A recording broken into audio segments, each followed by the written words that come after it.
Welcome to Kim's Bioproduction Academy.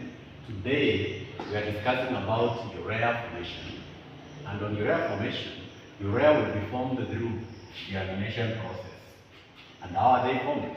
For deamination to take place, we should have excess amino acids. That is, excess amino products comes from when someone takes excess of what? Protein. When these proteins are digested, we get the amino acids. If they will be in excess, they will be toxic to the body cells. So how will they be broken down? I'm saying it will be broken down through the process of deamination. How will it happen? Excess amino acids will be broken to two.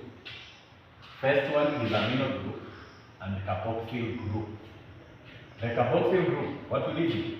Carboxyl group will be oxidized. This one will be oxidized to glucose, and it will be used in respiration. It will be used in respiration process. What about the amino group? Amino group combines with hydrogen. What do you get? Ammonia.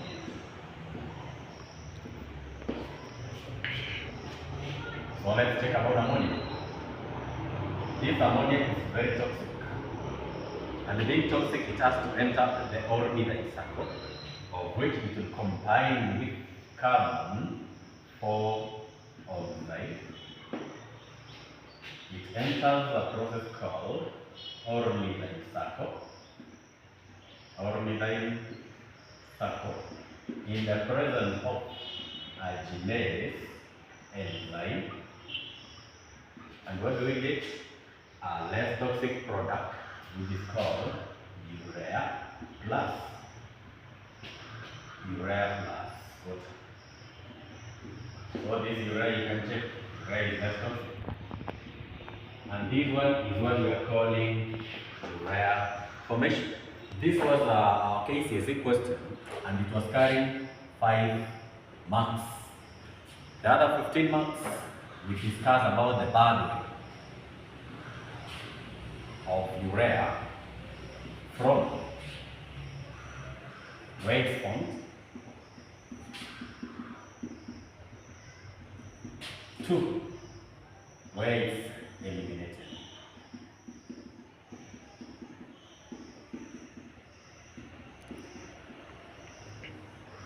For this kind of exercise, students confuse, whereby they do it. They discuss about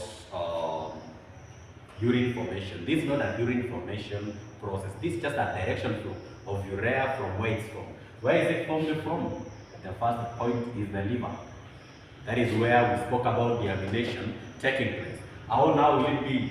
It will leave the liver through the hepatic vein. From the hepatic vein, it will move to the heart through the vena cava. From the vena cava, it will move to the rightward auricle through the tricuspid valve. From the tricuspid valve, we go to the right ventricle. From the right ventricle, it will move out of the heart through the semilunar valve. From semilunar valve back to the lungs. From the lungs, it will again flow back to the heart through which point? It will flow through the pulmonary vein. Then from the pulmonary vein to the left auricle. Then from the left auricle to which point? To the bicuspid valve. Bicuspid valve. Then from the bicuspid valve to the left ventricle. This now urea dissolved substances, which is dissolved in the blood, will move out of the lungs through from the heart, through the semilunar valve. To which point? To the aorta. Then from the aorta, it will lead to the lungs, of which it will enter now from the heart to which point? from the heart, that is the aorta, to the kidney through the renal artery. Once in the renal artery, it will enter the kidney through the afferent arteriole. From the afferent arteriole, it will flow to which point? Glomerulus. Glomerulus to which point? To the Bowman's capsule. To the Bowman's capsule, that is in the capsular space. Then from the Bowman's capsule, it will flow again to proximal convoluted tubule. Then from the proximal convoluted tubule is the descending loop of venule. Then to the ascending loop of venule. From the ascending loop of venule to which point? To the distal convoluted tubule. From the distal convoluted tubule, it's the collecting tubules and that.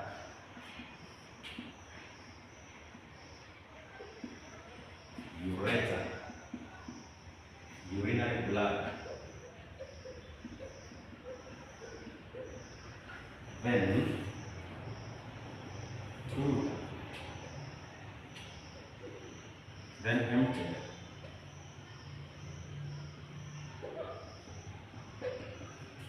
Through urethra. Yes, urine. That is the end of what it was required from our essay. You say this one was 15 months. Let me explain briefly. I've said through the deamination process, this is what happens. We form urea. Urea is less toxic. It was broken down from the ammonia. What happens at this point? It will be taken, this is the body now. It was from the liver, then from the liver to the hepatic vein. Hepatic vein from that point to the vena cava, that is in the heart. In the heart, still the right auricle, tricuspid valve. From our tricuspid valve, it will be emptied to the right ventricle. Right ventricle contracts, it empties to the cellular valve. From the cellular valve to the lungs. Then from the lungs, it will flow to the proximal to the, from the lungs to the pulmonary vein, that is out of the lungs. Then to the left auricle, again to the left auricle. Sorry, from the left auricle, we go to the bicuspid valve. From the bicuspid valve, left ventricle. This one is to prevent the backflow. Semilunar valve to prevent backflow to the heart, then extended to the aorta. From the aorta point, we go to the renal artery. From the renal artery, there are variant artery. Afferent arterial glomerulus. At that point, ultrafiltration. It goes to the Bowman's capsule, forming the glomerular filtrate. Proximal convoluted tubule, ascending loop of vein. Then from the descending loop of vein, the ascending loop of vein. Then distal convoluted tubule connecting that ureter, urinary bladder, and the urethra. This essay does not require explanation. What does it require? It just requires direction flow. Thank you and welcome.